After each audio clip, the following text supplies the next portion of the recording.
Hello, this is a preliminary video for women. Today is Yutas Kislev, the Rosh Hashanah Chassidus, and the liberation from darkness to light for the Alter Rebbe, the founder and the first leader of the Lubavitch movement, and the precursor to the Geula Mises Vashlema, that he basically is the fountainhead through which we continuously strive to get Mashiach. In 2 days, on Thursday, will be Be'ezras Hashem, the Yortzeit, the 11th Yortzeit of my late wife, dear Tzipora Bas Eliyahu. And therefore, this is a launching video for what I call the crown of creation, for women, about women, the power of women, especially in our days, and the ability of women to be the forerunners, those who bring the Mashiach, as it is said by our sages, that the nation of Israel was redeemed from Mitzrayim, from Egypt, because of the merit of the righteous women, and so it shall be in our days, Be'ezras Hashem, in the Geula Mises Vashlema.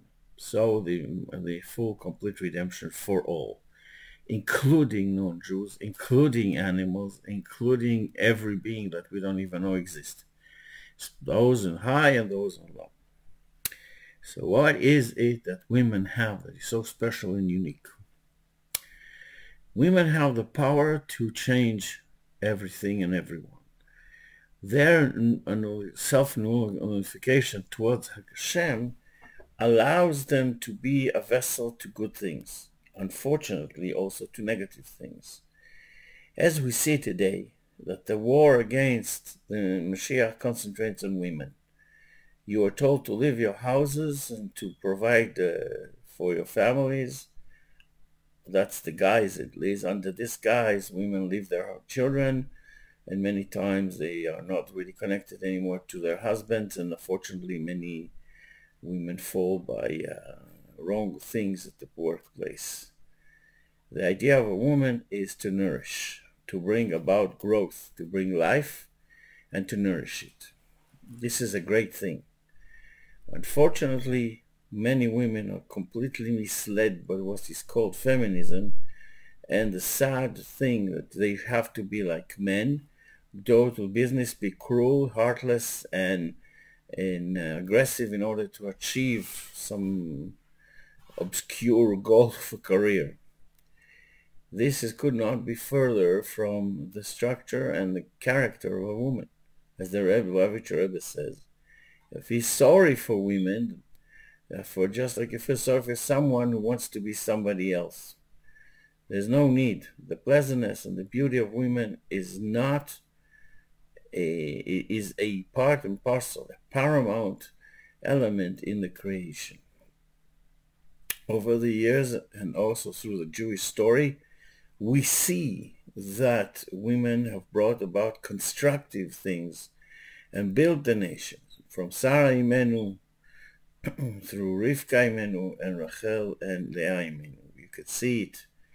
The action of Tamar, which is in this parsha, she is the mother of Mashiach, and she took a big step, just like Rivka did in the parsha before, to bring about the birth of Peretz, who is the progeny of Mashiach. He is the forefather of Mashiach. Therefore, it's very important for all women to understand that you don't have to follow someone else's ideas, because the power Hashem gave you is the power of softness, kindness, and directiveness, which comes from within. A woman knows what's right and what's wrong. Many, many times, the issues I deal with as a therapist come because the man cannot understand that his wife wishes to push him forward.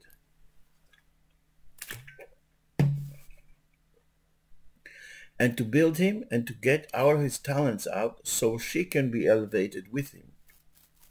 And this is like a stepping stone together. One the other climb, and then they themselves get to climb, to ascend to a higher level. The idea of this program that I call the Crown of Creation is to bring about information that will help women not just to adjust their lives to where they should be, but also to realize the potential to bring about the greatest thing of them all. True inner and outer freedom, internal and extraneous freedom to all beings. There is a special thing that the Rebbe says about the women of this generation. Since the women were not participant in the sin of Baal Peor, when the men of the nation of Israel, at least most of them, fell into the daughters of Moab and Midian and performed a service which is very ugly in order to achieve an opportunity of relations with those women. Those nations were so much against the Jews, they were willing to allow this, even princesses and the daughters of the house of royalty to basically be harlots in this case. So their fight is really on, not because there's something special about this situation today. It's always been a mayhem. But today in particular, because Mashiach is so close, and because women have the key for it, there's an incredible fight against it.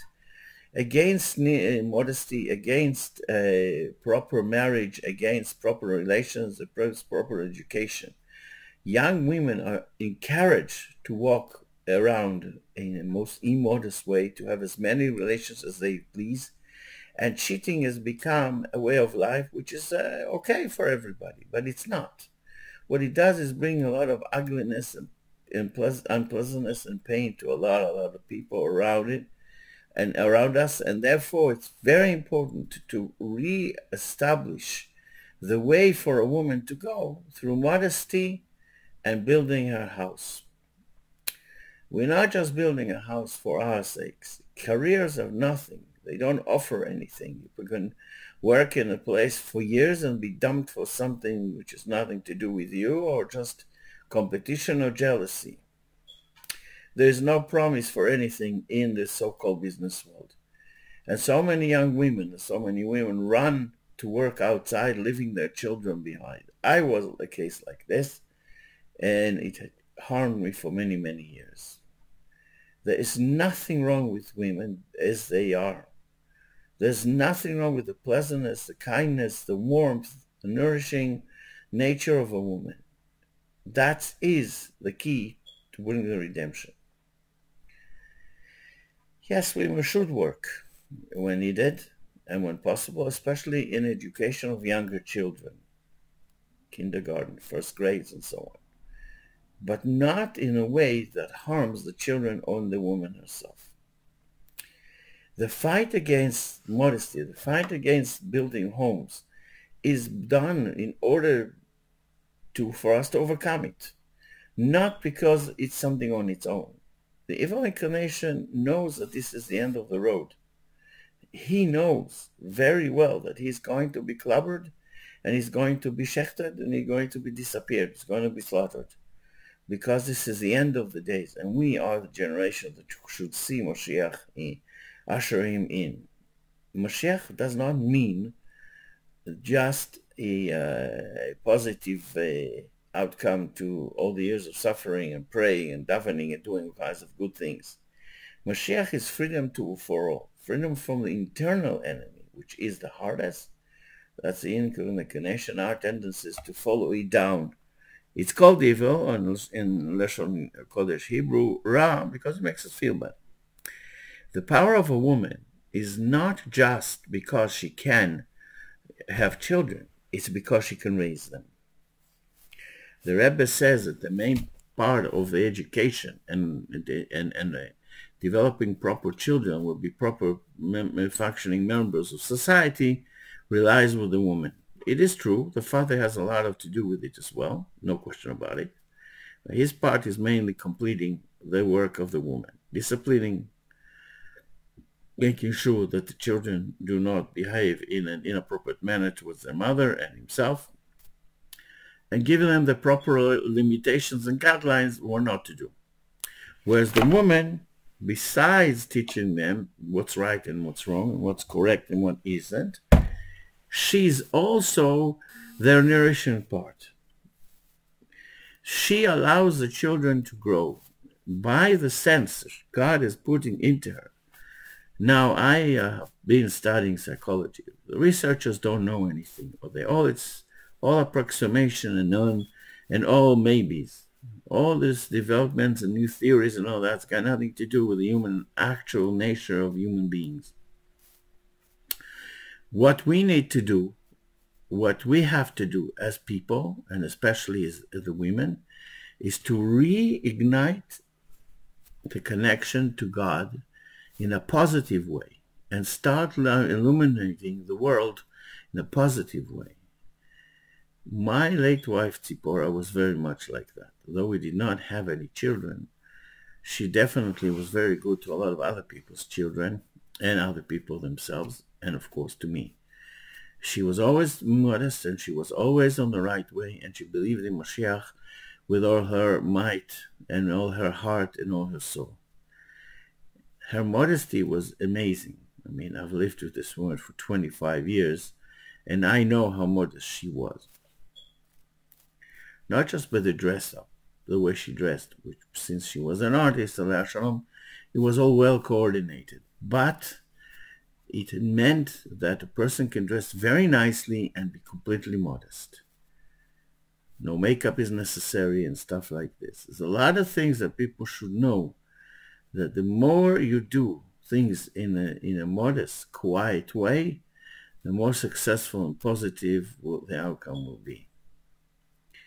This is just a preliminary video, so we'll conclude it with the idea, yes, as we see in this parsha from Tamar, as we saw in the last parsha from Rivka Imenu, this is the time for us, or the parsha before from Rivka Imenu, this is the time to open the eyes and become the true leaders, the crown of redemption in earnest and in truth.